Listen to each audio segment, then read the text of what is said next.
Hey Raghunath, tell everyone about our Patreon community. Sure, Kastuba. The Wisdom of the Sages Patreon community is an incredible online yoga resource. If you like the type of yoga wisdom and culture we share on the show, then our Patreon community is a great next step. This is a listener-supported podcast, and any level of sponsorship will unlock a wide range of live and archived classes, talks, and even workshops. Raghunath teaches, I teach, and we have a host of other excellent teachers on topics ranging from yoga philosophy, asana classes, storytelling, Ayurveda, kirtan, cooking, meditation, and a lot more. We even have an incredible online Bhakti 12-step recovery group. So if you want to check it out, go to patreon.com/wisdom of the sages. All right, let's get it on. Om Namo Bhagavate Vasudevaya. Om Namo Bhagavate Vasudevaya. Om Namo Bhagavate Vasudevaya.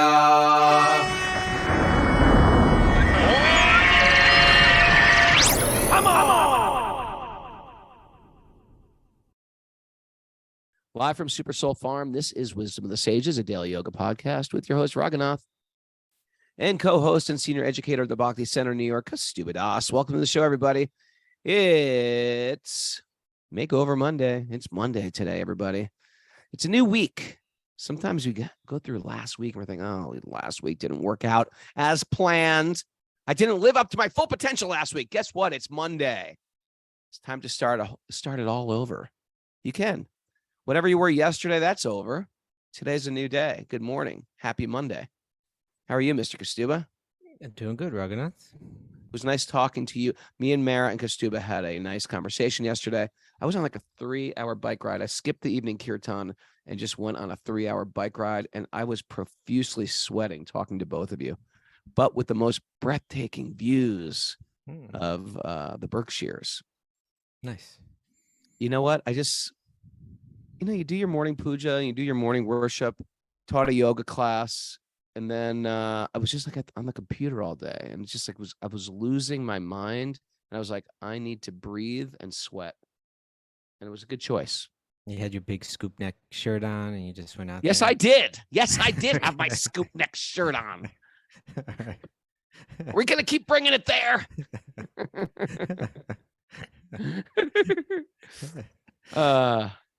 How was your weekend, Prabhu?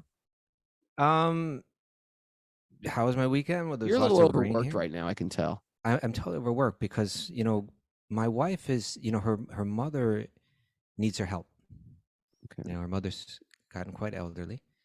And Yeah. so she's with her indefinitely, so it's like, I'm kind of, wow. yeah, I'm trying to, I had a lot on my plate, and now I have, everything else on my plate, You need Bunky over there. You need a little drag queen, assistant like I had for about 1.5 years who helped me with everything. Yeah.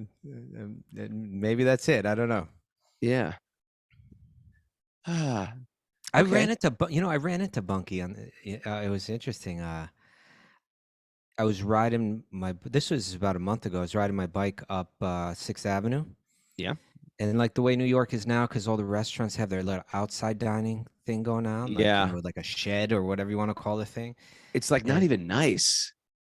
It's like, okay, you're going to keep it on the streets, people? You want to keep your outdoor dining on the streets? Make it look nice. It looks like you're in like a Home Depot shed. No. There's all different, Raghunath. There's all different levels. Go on. Any case.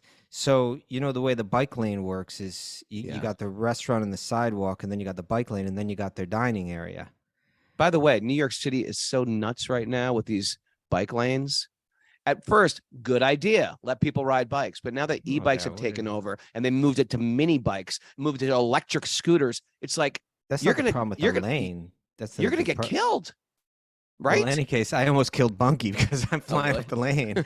And he you're the guy. He was bussing tables for some restaurant there. Sure.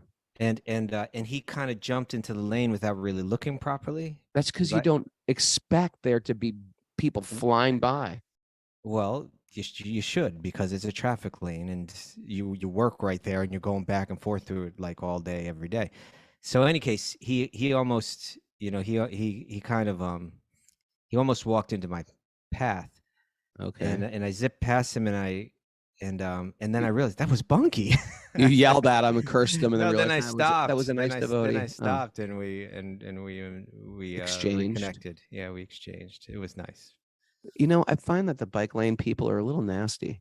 Ever notice that? Like if you're a tourist, like me and my kids, when we go to New York now, I'm an official tourist in New York. I don't live there anymore. And we go in that bike lane, and you're not used to it because they just like invented it and sort of like walk there. My kids don't know anything. They grew up on a dirt road. So they're walking around the bike lane, looking around. And those bike people are like yelling at us. And There's two sides to the story. You got to try to understand their thing too. If you are a tourist, you should try to be a little bit aware of when you're walking in a traffic lane. it's So overwhelming when you grow up on a dirt road and barns around you. You don't open your eyes, expect pay some mean attention. people flying. We don't Wake even up. see electric bikes where I live. They got out of cows. There's a cow. There's Electric a horse. or not isn't the question. Whether the bike is electric or not, you got to watch where you're walking. Well, yeah, I get it. Anyway, But I understand your point Mary's too. just sitting So there. I Come try on, to be tolerant. jump on, Mary. You agreed with me when I was in New York. I try to be tolerant. Oh, you try to be tolerant. What am I? Not tolerant? I'm just saying I try to be tolerant. Why does it always have to be about you when I say something about me? I'm just saying that when people walk in those bike lanes, I try to be tolerant. I try to understand exactly what you're saying. But not everyone is as tolerant as me out there, Raghunath. You're gonna get some disturbed responses. Yeah, really angry New Yorkers screaming at little children who don't even know anything. Your kids got yelled at? Is that what's happening? Yeah, I get yelled at. It's horrible. So it's up to you to train them, Raghunath. You're the adult. I'm ready to train that guy on the bike. That's what I'm ready to train. And a little bit how to be polite to a child. All Jesus, right. like some trauma for a 9-year-old. But you got to train the kid too. You got to let them know, hey, this is a traffic lane. Oh, you know what, Kastuba? Yeah. I'll let Tarun stay with you for a couple weeks, and you can train him. How about that? Why not just hear what I'm saying and take it in? I'm trying to help you here. I'm not trying to fight you. I'm trying to help you develop tolerance. All right. Any case, you're right. I'm overworked. I'm doing everything I was trying to do, which is already a little bit too much, and I'm doing the cooking, the cleaning, all of that stuff now. Everything. I'm not complaining. You asked, so and then you brought it up. I wasn't going to say anything. You mentioned it. All right. We got announcements. We got some announcements. We got. By the way, I've got our people have been asking me about the Kirtan Academy. It's up on my website, raghunath.yoga. Shameshri, who's like a very, very young, empowered second generation devotee, mridanga teacher, harmonium teacher. She's a bright light. She's a very bright light. And she's got these two other sisters. But shout out to the young devotees of Bologna. Oh yeah, she lives in Bologna. She's actually Brazilian, grew up in Mayapur, but lives in Bologna. Married a guy from Bologna. Yeah. But she's just very, very talented. If you go to raghunath.yoga/kirtan, you get the whole idea what's going on. We have a Kirtan Academy going for the beginning of the year, 2020-24. What a way to start your year, studying harmonium and how to lead Kirtan if you're a yoga teacher. And she's empowered, and I'm going to do it with her. And of course, we got Janeshwar there and his wife. It just becomes like, and Bobby Marchand. It's going to be a great atmosphere, great teacher, great place to not only learn Kirtan, but just learn about bhakti in general, Yeah. And we're happy to have her on board. So if you ever wanted to get away, stick around and stick around for the wisdom training, which any day now we're going to get this stuff up online. Yeah, right after that is the Wisdom of the Sages wisdom training, which we're after that, there's a secret. After that comes a trip to Mayapur, which that'll be really special too. So start thinking about January, early February if you want to take part in that stuff. I will say, Kastuba, soon. It is quite a wonderful way for myself to start the new year. And I get people can't do it every year, but it's a nice way to say, you know what? January is for this. Yeah. And if you do have the ability, guess what? We sometimes do have the ability. We just don't figure out. Sometimes if you really want something, you can make it happen. That's why we got to get the word out early enough. For some people, making those plans isn't to easy. make those plans. Yeah. But block it off. What's the first day of the It's the third. You're supposed to third? Are arrive you on the sure? second, and the third is the first Okay, full day. I thought it was a little That's later it. this year. You're sure? It's a day earlier, I think, than it was last year. Okay. So then January 3rd, both your 300-hour yoga teacher training begins, which I'm also taking part in. Yep. And the kirtan training with Shameshwari begins. Yeah. And then the Hearst thing goes for like 12 days or something? Till the 13th. Okay. And then the 14th. then they leave. The kirtan people leave, or they stay on. Or they can stay on. And they do the wisdom training. And that'll be Doyle. I'm excited about this one too, Raghunath. And what's Doyle and yourself going to teach for that this year? I'm going to do this book. I'm going to base what I teach off this book, which is a verse book that was compiled by the great saint and bhakti philosopher Srila Bhaktisiddhanta Saraswati Thakur. Now, I don't want to scare people off or anything by using big words or big names or anything like that. But the point is, he compiled different verses and he put them into categories to understand all that we need to understand about this bhakti, this Gaudiya bhakti, like this Krishna bhakti. What do we need to understand about who Krishna is? What do we need to understand about who Radha is? What do we need to understand about the practice of bhakti itself? What do we need to understand about the love that Krishna has for his devotees? What do we need to understand about material nature? He categorized. So it's a book of nuggets by our guru's guru, like a great guru. And every nugget is coming from a source, a great person going back in the history of this bhakti movement. And so by choosing different verses in different categories, I think it'll give a really great overview of understanding of this path, but it'll also give us a chance to go into, a little bit of the histories of each of those people that these verses are coming from. I think it'll be really cool. Great idea. Yeah. And then what's Doyle teaching? Doyle's going to take from the Chaitanya Charitamrita the teachings that Sri Chaitanya gave to Sanatana Goswami, who's one of those great figures.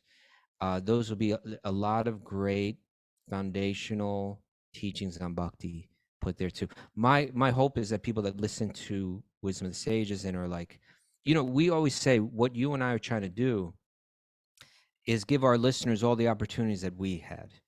And so when you and I got an interest in bhakti, we were blessed by men who were like elders to us, who brought us to India and shared the histories of these people and shared all these teachings and shared the background, the historical background, the philosophical background, the cultural background, all of that. Yeah. They shared it with us. It's hard to share all of that in the form of this podcast. This is an opportunity to go deeper. I remember exactly all the courses I took too. I took Nectar of Devotion. I took Tamal Krishna with Danadhar Swami. I did Bhagavad Gita with Buri John. I did Cooking with Kurma. Did you do Ayurveda with Prahladananda Swami? I didn't do that one. No, I did another one, Prahladananda Swami. I did Krishna book, where we actually would memorize. He'd memorize large Advent. Of that. He'd memorize it. I did Vaishnav Etiquette with Bhakti Charu Swami. Bhakti Charu Swami, very important. I did Harinan Shimtamani. Who did I do that with? I think also we would go there and take these courses. And then on days study off, for a month. And on days off, they would take us to the different holy places around Vrindavan, and we go on pilgrimage to those places. It was so Raghunath and I want to try to offer that same kind of experience, to that same kind of background. Again, philosophical background, cultural background, historical background. So you really begin to understand everything more. Mm-hmm. Makes it, truthfully, it's like the funnest time of our life, and there's something about that container of just going and staying and studying that it's different than taking an online course. It's different than going for every other weekend I'm taking this training. Connections, you're like you make connections. Like sometimes I'll run into people, they'll be like, I remember you from Vrindavan in 1989. Yeah, I get like that too. You get that? Yeah. Like I got it. And now you're a man. Yeah. 5 kids later and a gray beard. And yeah, it's quite amazing. All right. So that'll be coming out in the coming days. All right. Yeah. Hopefully sometime within a few days. Yeah, matter of fact, the Swami came up to me in India. He's like, "Don't you remember me? I'm the one I called you a jackass." I'm sorry. No. He was a young Swami. A young Swami came up to me in India. He says, "Don't you remember me, Raghunath? You're a Swami now. We were brahmacharis together. We were little young brahmacharis, right? Remember that, Swami?" Oh, by the way, is Gopal Nandini with us here? And Krishna? Yeah, she is. Because I just this morning I saw she sent me a message on Instagram. Thanks for sending that message. But she said she was attending a talk in North Carolina by a visiting Swami, and he started giving a history of his background and the people that he knew and connections are being made. And they said also my sister is married to Kastuba. And they also said, so that was my brother-in-law, Tapasvi Swami. Isn't that interesting that Kastuba's brother-in-law is a Swami? How cool is that? You really? I want relatives that are Swamis. Well, maybe one of your sons. That would be great to have a son that's a Swami. He renounced as me. Walks away. Okay, nugget time or announcement. That was enough of that transcendental squirrel talk. Yeah. Did we hear the announcements already? I think that was pretty much it. That was it. Okay. Nugget time. Nugget time. This is a great nugget, Kastuba. I don't know. You are like the gold digger. That sounds bad. The gold digger. No, I get treasure hunter. How about that? Okay. You're the treasure hunter. This is from Henry Bergson. He sounds Swedish. No, Henry Bergson is French. Was French. He was a French philosopher. He was very influential in the tradition of analytic philosophy and continental philosophy, especially during the first half of the 20th century. And he's known for his arguments that processes of immediate experience and intuition are more significant than abstract rationalism and science for understanding reality. Pretty good. No bio. Isn't it weird that they're all dead? They're all dead. No, that's not. No, weird. I know, but I mean, it's just like they're all dead. They're not all dead. There are many that are still alive. There's a few that are alive. But I'm just saying, it's like everybody's gonna just die. Oh, how smart you want a nugget? You are. That's so crazy that you brought that up because I almost pulled up a different nugget today. Raghunath, this is some kind of like mental telepathy you and I have? That monkey thing where the monkeys are washing the sweet potatoes on the other island at the same time. Because just this morning, I almost pulled up a nugget. It was from Charles Bukowski. Yeah, Charles Bukowski. Is he dead? I think he's dead. He's dead. So it's not so weird after all, you see. Let me see if I can find it. That is a Krishna miracle. You picked another quote from a dead guy. Good. I'm gonna find it. I'm almost there. Okay. One sec. Oh, I got it. Maybe this should just be our thing for the day. Maybe we just do this one instead. Quote dead people. Charles Bukowski. Is he the one that killed his wife by mistake, trying to shoot an arrow off her head? No, was that him? Shoot an apple off her head? Apple off her head. Yeah. Who was that? Was that him? Burroughs. That was William Burroughs. Okay. Thank you, David Charles Wilson. Okay. Charles Bukowski says, we are all going to die. All of us. What a circus. That alone should make us love each other. But it doesn't. We are terrorized and flattened by trivialities. We're eaten up by nothing. Oh my gosh. That's today's quote, man. That's a good quote. That's today's nugget. Read that again. Okay. Well, you could say, we're all going to die. Every one of us is going to die. You could just say it should make us love each other or create total chaos. You know what I mean? Ever feel like we're going to die? I just want a chaos. Yeah. Okay. I'll read it again. It does hit at the heart, not only of yoga philosophy, but of bhakti philosophy. Like we're all going to die. All of us. What a circus. This whole thing is unnatural. It's crazy. It's a circus, bizarre. Isn't it? We're living in a bizarre circus. It's a circus running around and you and your bicycle. like weird things happen at the circus, right? Like you see stuff that's just weird, bizarre. Clowns coming out of a car, Yeah. sweeping things up. Yeah, exactly. Guy riding an elephant, Yeah. So this world is a circus. We're all going to die. Dying is entirely foreign to us. It's a bizarre thing. It's not what we're meant to. This whole thing of aging, falling apart, feeling tons of anxiety, apart, dying, seeing pictures of yourself as a child, seeing your children grow. Like circus. what? It's like a circus. Okay. Then your children doesn't like you anymore for some reason. You don't even know what you've given this person everything, and they're angry at you. What the hell? It's just the fact. And you're angry at your dad. I'm angry at my kids for not calling me. And I'm angry at my dad. My daughter went to California because I'm just like my kids. and I was just like, wait a second, I haven't called my mom.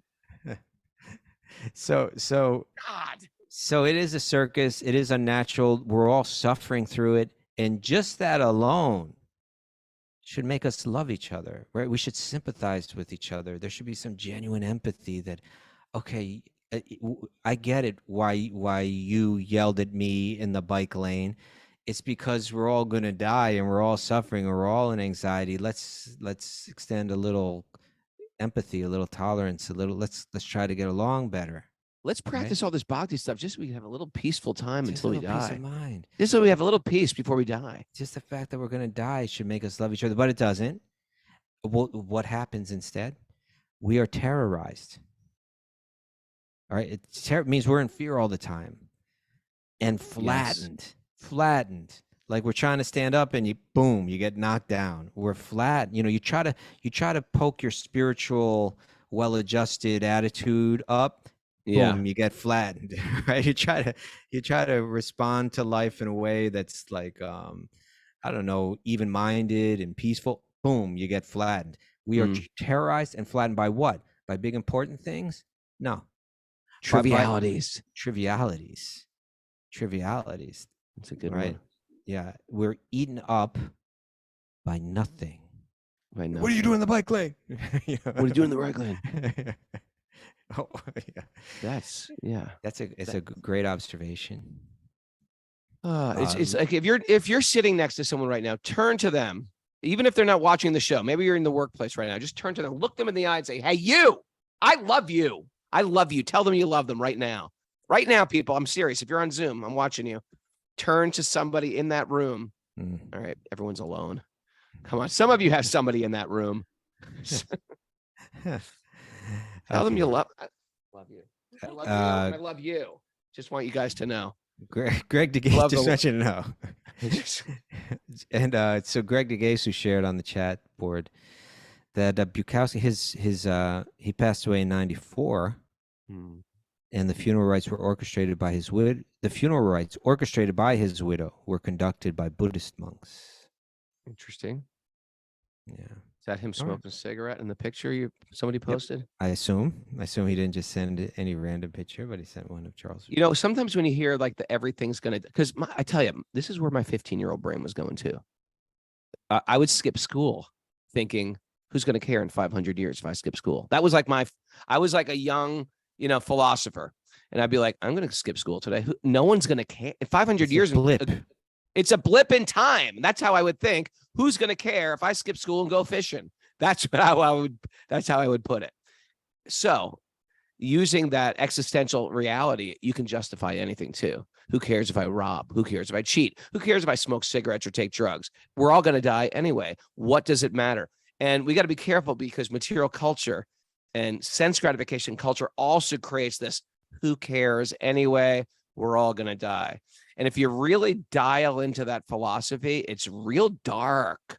It's real nihilistic. Okay, so you're saying the fact that we're all going to die shouldn't justify our complacency or insensitivity. Rather, it should activate our spiritual life. And this is what happens with any great thinkers. They go on the path of deep thinking. I don't want to be ordinary. I don't want to fall in line. I don't want to be, wearing a monkey suit.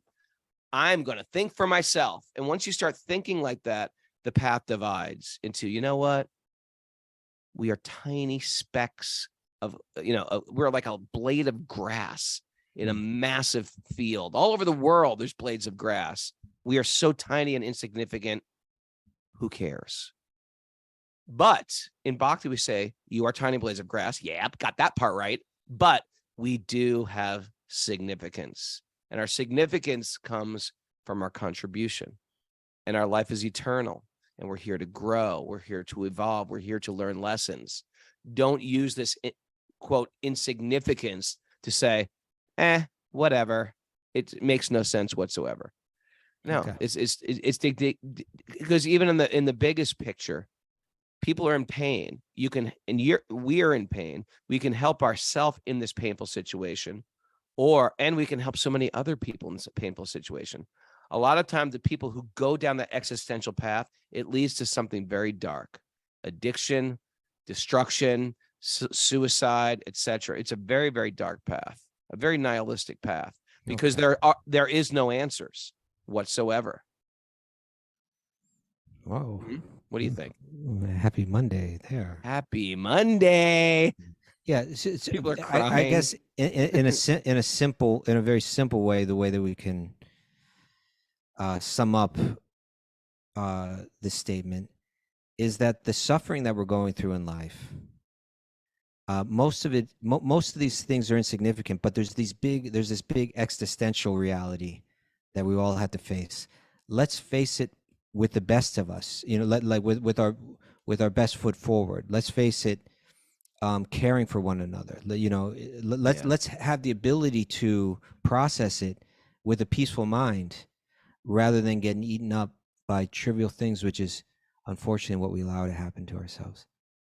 You know what? I'm going to share something with you that only you will understand. Okay. And maybe Paramananda. When we got into the hardcore scene, you and me are so old school. No New York bands had records out, except a small handful of bands. Maybe 7 bands. I mean, nobody could get those records either. And you couldn't get them. They were like impossible to get. From someone with a shoebox in front of CBGB's. Right. Yeah, yes, exactly. That's how you got the records. And one of the bands was called the Nihilistics. Okay, the Nihilistics. The Nihilistics. And I was a very positive person back then, even in my early teens. You're like, what are these nihilistic guys all about? And they were just like nihilistic. Their songs were nihilistic. And even though I wanted to be a punk hardcore guy and I bought the record, I was like, I'm not going to sing these songs. I will not sing these songs. This is not good for me to sing nihilistic songs. I always felt honestly, Raghunath, I was there with you. I felt similarly about the Nihilistics. I was like, this is not for me, what they're coming forward with. Call me fruity. I would sing by myself. You light up my life. You feel. I'd sing Debbie Boone before I sang the Nihilistics. I only remember one nihilistic song though. The only song I believe in anarchy, so tear the city down. Remember that one? I do, now that you mention it. Okay. But the one that I remember was more like an anti-pedophilia song. Man, boy, love sicky. You're sick in the head. It's not even 7 o'clock. You brought it up. You got to start it. Anyway, let's end with You Light Up My Life. Okay. Let's take the You Light Up My Life path towards God. If we're going to be philosophers, let's go with Debbie Boone. How about we just read the Bhagavatam? How about we just read the Bhagavatam? Let's read the Bhagavatam. Thank you. Narayana Namaskritya. I'm sweating from that little. Oh, God, I sweat during the show. Ask Mara. I think I exude not just sweat, but a horrible scent comes from my body. Hare Krishna. Oh, we're getting nihilistic lyrics up here, Raghunath. After death, from Paramananda. He knows the nihilistic. Do you know what's after death? After death, you rot in the mud. The nihilistics. Yeah, it's true. I mean, your body does. Oh, Krishna. Narayanam Namaskrityanam Shaivanurottamam Devim Saraswatim Yasam Tatojayam Mudirayat. Before we start in the Srimad Bhagavatam, which is our very means of conquest, one should offer respectful obeisances to the Supreme Lord Narayan, unto Narayan Rishi, the supermost human being, unto Mother Saraswati, the goddess of learning, and to Srila Vyasadeva, the author. Nasta Prayeshva Bhadreshu Nityam Bhagavat Sevaya Bhagavati Utamashloke Bhaktir Bhavati Naistiki, by regular attendance in classes on the Bhagavatam and by rendering service to the pure devotees. All that is troublesome to the heart will become eradicated. And loving service to the Supreme Lord, who is praised with transcendental songs, will be established as an irrevocable fact. Om Jnana Timirandasya Jnananjana Salakaya Chakshurunmadatam Nena Tasmai Shri Gurave Namaha. I was born in the darkness of ignorance, and my teachers are opening my eyes with the torchlight of knowledge. I offer my obeisances at their lotus feet. You know, I was hoping to get a little bit more traction from You Light Up My Life. No one even commented on that song. No, we don't need to.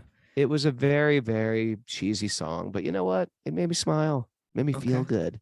Good for you.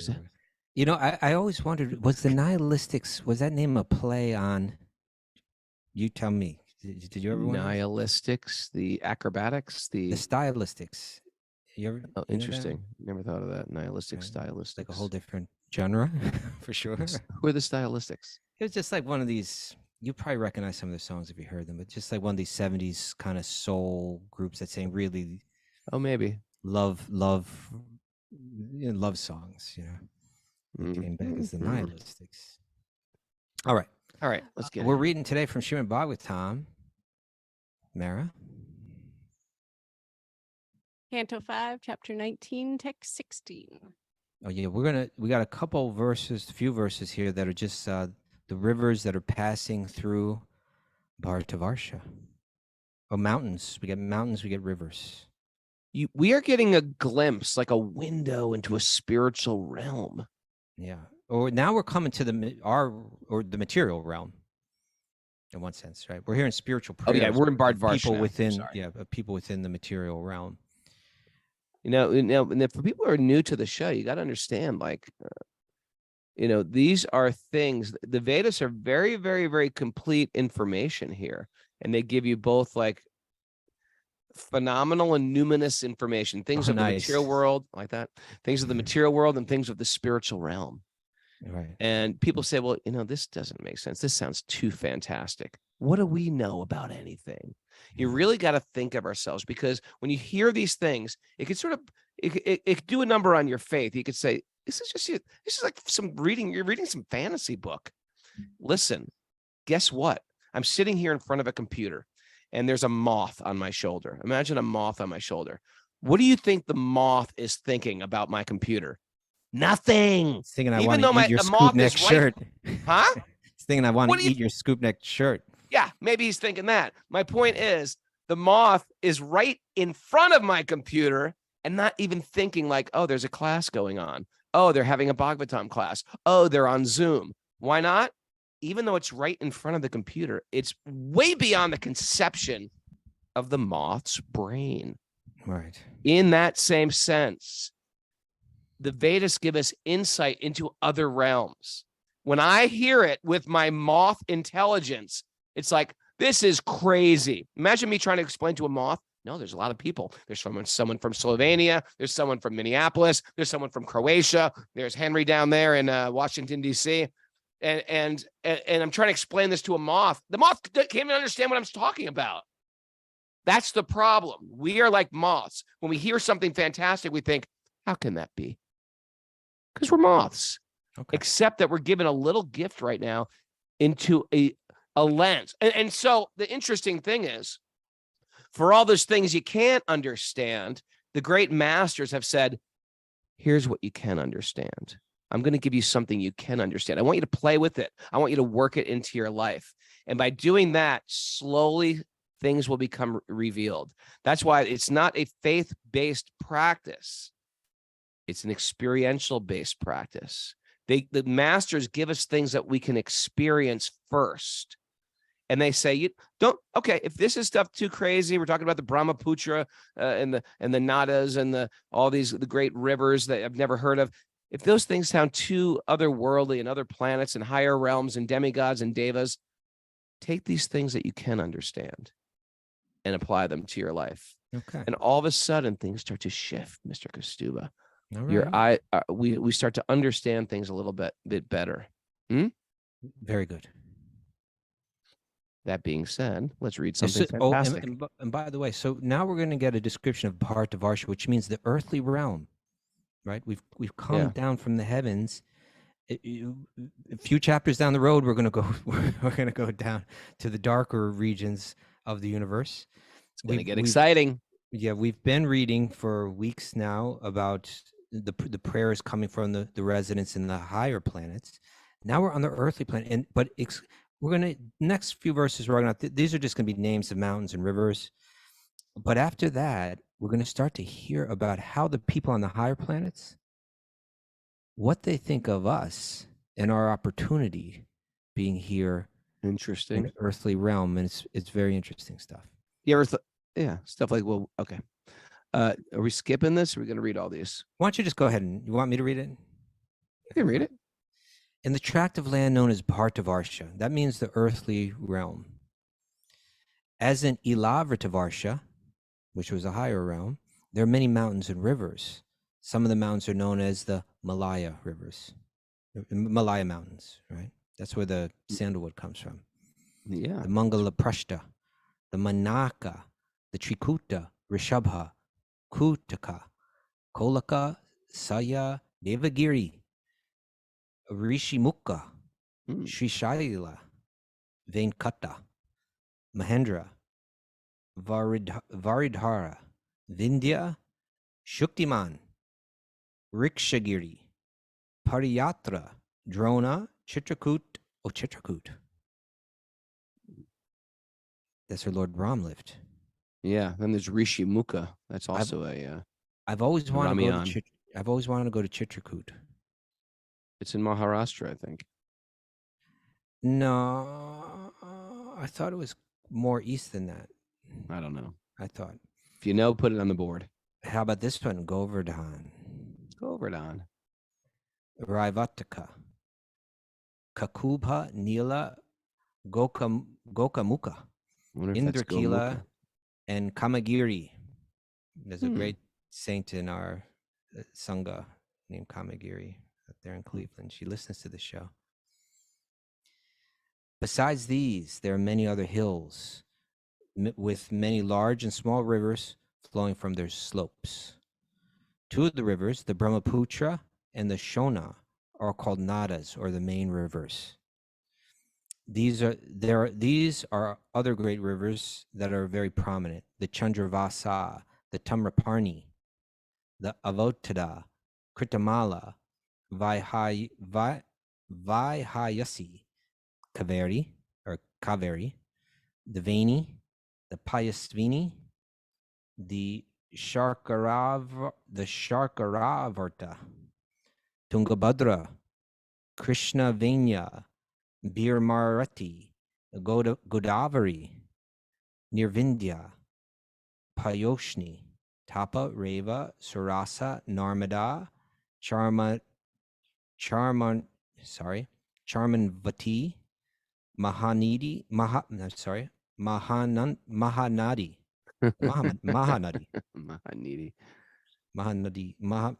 There's nadis and there's the Mahanadi, the great vein. In this sense, right? Great path. The Veda Smriti, the Rishikulya, Trisama, Kaushiki, Mandakini, Yamuna, Saraswati,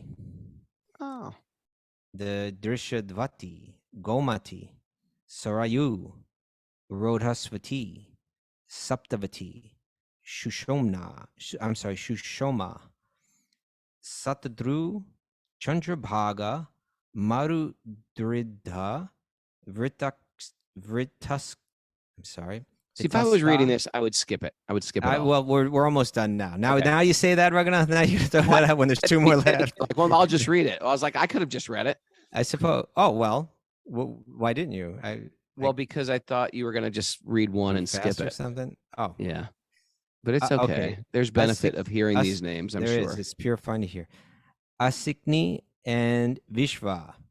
Okay, the inhabitants of Bhartavarsha. That means us, right? We the live inhabitants in of Bhartavarsha. That's where we live.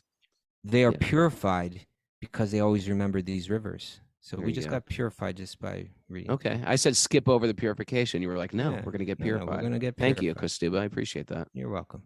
Sometimes they chant the names of these rivers as mantras. Ganga cha, Yamuna cha, Ganga Godavari, Chaiva, Gumuni Chai, Saraswati, Narmada Narmada, Sindhu Sindhu, Kaveri, Kavari, Jalasmin, Adesmin Siddhim, Siddhadim Kuru, Kuru. Devi Sureswari, Bhagavati, Gange, Tribhuvana Taruni, Taralatarange, Shankara Mole. Man, Yeah. you do this forever. Okay. Rogam, Sometimes Sokam, Tapam, Papam, Hareme, Bhagavati, Kumati, Kolapam, Tribhuvana Sare. you just let me know when you want me to pick it Okay, back sorry. up. Okay. Let me know when you're done. Ready? Okay. Sometimes they chant the names of these rivers as mantras, and sometimes they go directly to the rivers and touch them and bathe in them. Thus, the inhabitants of Bhartavar should become purified. There is nothing more out of body than bathing in the Ganga. Just getting in the Ganga and just bathing in the Ganga. Oh man. I feel like I'm in the mother's womb. I feel like I'm in the safest place in the universe. I'm serious, man. That is the feeling, bathing in the Ganga. One of the best moments of my life was watching my who's now 16, when he was 9 years old, taking him to the Ganga, watching him offer his obeisances to the Ganga and watching him bathe in the Ganga. It was like one of the highlights of a father's life. And even Tarun taking him to the Ganga in Mayapur as a baby. Well, according to the palm reader, your son was your father, and by your bathing in the Ganga, you're helping your father. There, you're really helping him. Yes, you're right. You're right. If you want to get into my mystic stories. That's right. Okay. So now we've heard about the mountains, we've heard about the rivers, and now we're going to hear about. Well, I'll just, or you can read it. We're going to text 19. The people who take birth in this tract of land are divided according to the qualities of material nature. So this has to do with the suit, the meat puppet, and the psychological, the subtle suit. Sure. Just like you're renting cars now, Okay. The mode of goodness, sattvagun, passion, rajagun, and ignorance, tamogun. Some of them are born as exalted personalities, right? And some are ordinary human beings, and some are extremely abominable. Yeah. For in Bhartavarsh, one takes birth exactly according to one's past karma. So sometimes you meet a person who's like, their brains are so powerful. They can run massive organizations, have hundreds of people working for them, and it's not even a big deal for them. Yeah. It's not even a big deal for them. Their brains go natural. So many things, right? And just whatever you think of Elon Musk or what's his name from Facebook, and whatever you think of these people, it's pretty amazing what they can do and how much they can run. Yeah. Right. I can't run so much. No, it's manage so karma. much. Past karma. Right. And then there's some people who are just like, they like to like Mara. She's like, you did, but she's very simple-hearted. She's simple-hearted for her. This is a great time. Good-hearted woman. She's knitting. This is like a great day for Mara. She's sitting, she's knitting, she's hearing the Bhagavatam. She's very peaceful. Some people have that. Some people just like taking care of horses all day. Ever meet horse people? It's a whole demographic of people that just love horses, and they're into horses, and they just want to pet horses all day. That's okay too. And then there's some people who are just abominable. Okay. They wake up thinking of how to ruin people's lives. They do abominable things in the course of the day. And where do they get that from? Well, people can say, well, they probably cultivate it. Yeah, they cultivate it. Maybe their parents were like that. Maybe their parents were horse people. Maybe their parents knitted. Maybe their parents were abominable. Maybe. Where do they get those parents from? This has been a practice that's been going on for a lifetime sometimes. We develop our, quote, karmic proclivities that we're taking on from a practice in a previous life. That's why sometimes you hear these people are very expert in babyhood at music, in babyhood at art. Babyish hood. Like the time they're like 5, they're painting beautiful pictures, or they're wunderkind, or we call them child prodigies. They've got some practice going on from a previous life that when you understand the yoga system, of course they are. They've been practicing art, music, dance, philosophy for lifetimes. Yeah, Wunderkind. Wunderkind. Huh? Wunderkind. Wunderkind. I was with the Wunderkind recently. Were you with a Wunderkind? I was with the Wunderkinder. Mm, Yeah, yeah. yeah. In I wasn't a Austria. Wunderkind. Me neither. Me neither. But it's okay. You could be a Wunderkind and still be, problematic. You could be, there's people who are like Most likely, Wunderkinds. maybe. Yeah, you could be Wunderkind in a material thing. Doesn't mean you're a spiritual person. It means you've developed, you've refined a great art. Okay. From practicing for many births. In any case, it's been established here that people in the earthly realm are taking birth in a particular body with a particular mindset, according to their previous actions. Okay, continue, please. If one's position is ascertained by a... Yeah? Okay, I missed something? No, you're good. Okay. If one's position is ascertained by a bona fide spiritual master, and one is properly trained to engage in the service of Lord Vishnu to the 4 social divisions, Brahman, according Kshatriya, to those Vaishya. 4 divisions. Yeah, like in other words, if you meet a person that understands bhakti, understands the path, can recognize your own proclivities and engage you accordingly, giving you the dharma, right? Okay, I see your strengths, I see your weaknesses. We can get you on this path in such a way where it draws from your strengths and it counters your weaknesses. Yeah, just like I was talking to Cindy the other day. She was just like, you know what? I just can't be that Satvik in this lifetime, and it's under, we have some nature, and you're not going to get rid of that nature. I'll never be Kastuba. Kastuba will never be me. Thank God you'll never be me. And thank God I'll never be, and that's okay. It's okay to be you. You're going to get a more refined version of you. That's for sure. Cindy's going to get a more refined Cindy. But what's going to happen is you're going to take what you got. You're going to engage it in bhakti. You're going to be purified of your shortcomings. And bhakti is going to come manifest in you. In the same way, there's different notes on a flute. The air is still being blown through that flute, but it's making a different sound through the different holes of the flute. I just came up with that analogy. You like it? Yeah, sure. Different sounds, but they're all beautiful sounds. In our refined stage, we're all beautiful, no matter what type of karmic body and mind I have. You make the best. In one sense, it's a bad bargain for all of us. Just like Charles Bukowski was saying, we're all going to die. We're all going to grow old. We all have bodies that have pros and cons, right? Some of them are more pro. They may be stronger. They may be more beautiful. Some are going to be less so. We accept what we got. We got what we got. Let's you get what you get, and don't be upset. You get what you get. You make the best of it, and the best of it doesn't. By making the best, we don't mean like, hey, try to be as sexy as you can be, or go and work out more and more. Really, by making the best of it means we take what we have. It may be strong, it may be weak, it may be super intelligent, it may be less so. We find what we can offer, and we offer that as best. We act as selflessly and as purely, and we try to make our life an offering to God and through God to every living being. That's what the practice of bhakti is calling upon us to do. This verse is saying that previously there was a sophisticated, when I was coming home on the plane from London, I sat next to an interesting lady. You talk to people? I did this time. We talked a lot. Really?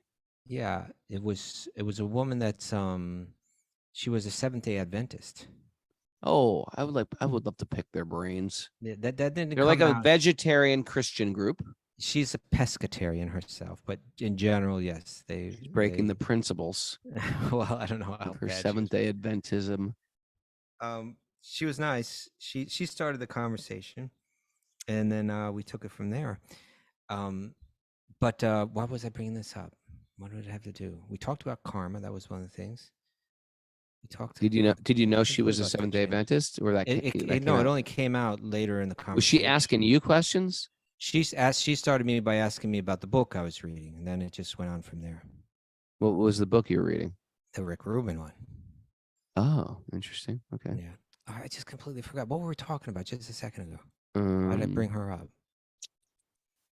We're talking about making the best you can with the offering with the body that you got.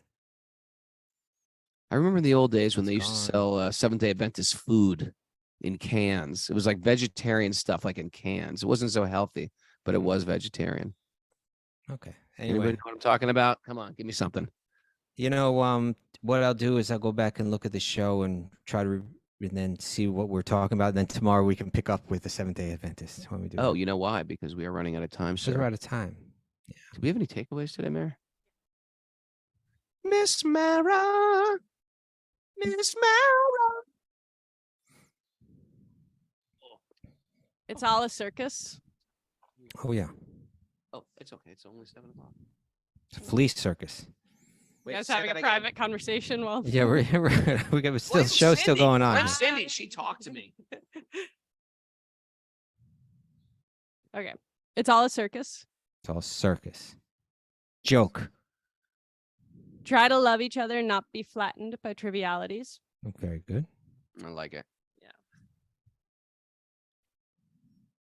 Let who cares mentality activate your spiritual life. Who cares? Significance comes from contribution. Yep, that's a good one. T-shirt. We are like moths. Depressing, but yes. Bhakti is an experience-based practice. Also, because moths are a little abominable. Oh. It could have I been mean, butterflies. I know. Well, the butterflies are not. Moths are-ish. Is that being prejudice? Let them be. Is that Yeah. being racist? Saying you don't like Species. moths because of their ugly. Species. Well, they get into your clothes and into your food. You ever see a moth grow inside of a sealed bag of nuts? I have seen stuff like that. Yes. That's insane. It's horrible. Why is that so horrible? Have you ever seen a human being in a womb and come? Sealed in a bag. We're all born our way. We're gonna. Yes. Thank you, Mahalakshmi, validating my Seventh-day Adventist food. Take Okay. what you can understand and apply it. Take it. Take Apply it. Apply it. Oh, now I remember about Engage. the Seventh-day Adventist. I'm ready for tomorrow. Okay. Engage what you got in Bhakti, and it will be refined. Okay. Yep. And This better be good, Mara. I think you're gonna like it. Actually. Moth. Something about moths.